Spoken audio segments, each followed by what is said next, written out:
जा बेटी, भाई साहब के लिए वो लड्डू ले आ। इस लड़के के लिए मैं बहुत परेशान रहती हूँ भाई साहब।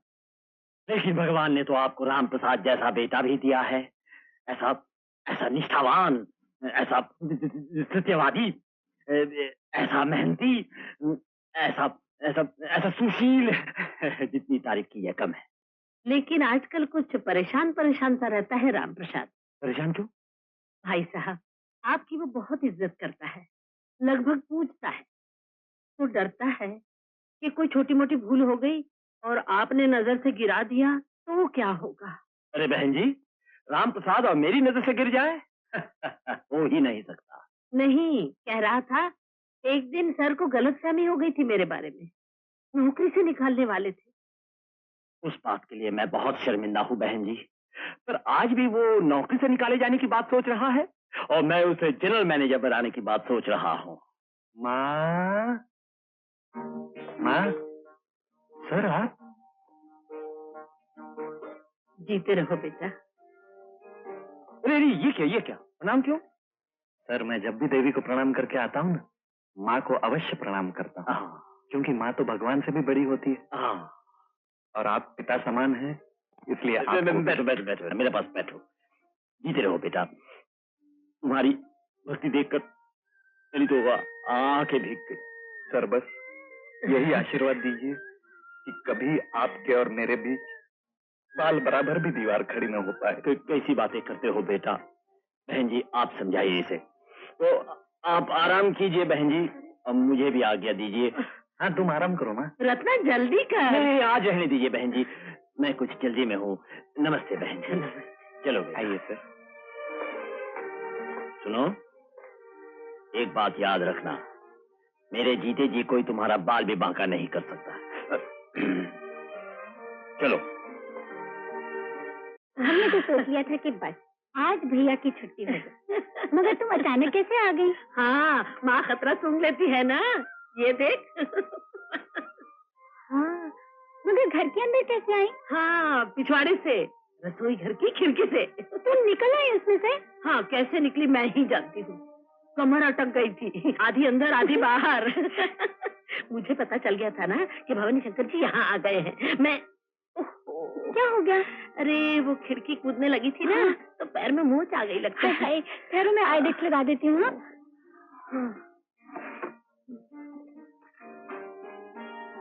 हाँ माँ, एक बात पता लग गई आज, तुम जरूर बचपन में बहुत शैतान रही होगी।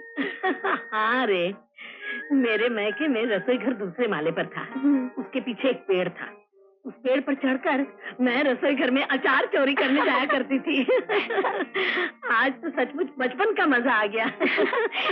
अरे ये क्या हो गया? माँ को पता लग गया था कि तुम्हारे बॉस यहाँ आ गए हैं, किचन की खिड़की से कूदकर अंदर आई और पाँव में मोच आ गई।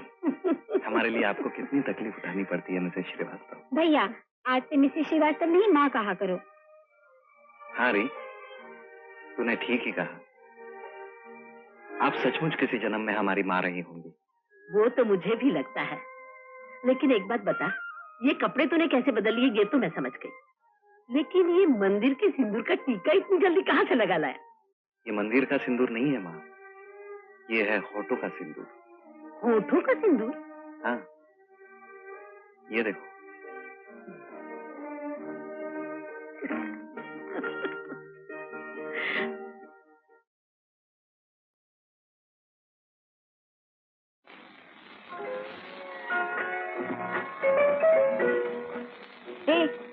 देखा? क्या? दही बड़ा? नहीं रे, खाने को जी नहीं चाहता। क्या दही बड़ा खाने को जी नहीं चाहता? नहीं। अगर लड़की दही बड़ा खाने से इनकार करे तो इसके दो मतलब होते हैं, या तो वो धीरे धीरे लड़की से लड़का बन रही है। नहीं, वो लक्षण तो मुझे भी दिखाई नहीं देता। तो दूसरी ही बात सही है। दूसरी बात क्या है? जरूर तुझे प्रेम का रोग हो गया है। कौन है वो? कोई भी तो नहीं। देख, झूठ नहीं बोलते। एक दिन मेरा मन भी यूं ही दही बड़ा खाने को नहीं किया, तो तीसरे दिन मुझे पता चला कि बंटू से मुझे प्रेम हो गया है। हाँ, क्या नाम है उसका? लकी। मेरा मतलब है लक्ष्मण के साथ। वो तो नहीं जो गाना सिखाने आता है तुझे? ओह, ए उर्मी, कैसा लगता है प्रेम करना? कुछ समझ में नहीं आता पुष्पा। जब तक लकी साथ रहता है तब तक लाइफ मजेदार मालूम होती है, लेकिन जब लकी चला जाता है तो ऐसा लगता है जैसे जिंदगी में कुछ नहीं रहा। अरे रे रे रे रे रे, तो बात यहाँ तक आ पहुंची है, सपने में भी आने लगा है। कभी कभी। क्या करता है आकर? गाना सिखाता है। भैया, जो मैं कहने आई हूँ कह लेने देना, बीच में रोकना मत। यही तुम्हारी बुरी आदत है, मुझे कुछ बोलने ही नहीं देते। जो कहना हो आधे मिनट में कह डालो। आधा मिनट ही ठीक है, मुझे तो आधे मिनट से भी कम चाहिए। कहती हूँ, मुझे घूर के गड़बड़ाओ मत।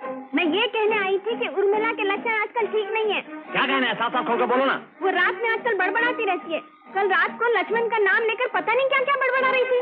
लक्ष्मण का नाम लेकर? लड़के में कोई बुराई नहीं, लेकिन अपनी उर्मी कुछ ज्यादा मेहरबान है उस पर। मैं कहती हूँ भैया, कोई अच्छा सा लड़का देखकर चट मंगनी पर ब्याह कर ही डालो। लेकिन सर, लक्ष्मण ने क्या किया सर? नहीं, मैं लक्ष्मण पर कोई इल्जाम नहीं लगा सकता, लेकिन बात यह है रामप्रसाद कि उर्मिला मेरी बेटी सोने और पीतल में फर्क नहीं कर सकती। वो नहीं जानती क्या उसके लिए अच्छा है क्या नहीं है, मगर उसे तो ये मालूम होना चाहिए ना। Naturally sir. नाच गाने और पार्टियों के चक्कर में उर्मिला ने अपनी पढ़ाई की तरफ ध्यान देना ही छोड़ दिया है। अगर आज ही से तुम ऑफिस आवर्स के बाद उसे थोड़ी देर पढ़ा दो तो मैं तुम्हारा बहुत एहसानमंद रहूंगा। आप ये क्या कह रहे हैं सर? लेकिन सर, लक्ष्मण प्रसाद, उसका क्या होगा? उसे कह दो आज से वो मेरे घर ना आए। क्यों नहीं आएगा डैडी? इतना अच्छा म्यूजिक टीचर बम्बई तो क्या सारी दुनिया में मिलना मुश्किल है। मुश्किल ही है ना। लेकिन राम प्रसाद जैसा टीचर मिलना असंभव है, असंभव। मगर डैडी, कोई अगर मगर नहीं। बहुत होली संगीत शिक्षा। इम्तिहान सर पर आ गया है, थोड़े दिन लिख पढ़ भी लो। अरे राम प्रसाद बड़ी मुश्किल से राजी हुआ है बेटी। मैं चाहता हूँ कि तुम उसे देख कर सीखो, समझो कि सच्चा आदमी किसे कहते हैं। दोनों जुड़वा भाई लेकिन दोनों में जमीन आसमान का फर्क। कहाँ लक्ष्मण प्रसाद, कहाँ राम प्रसाद। मैं यहाँ हूँ सर। अरे आओ बेटा राम प्रसाद, आओ इधर आओ। अभी तुम्हारी बात हो रही थी। अरे ये क्या?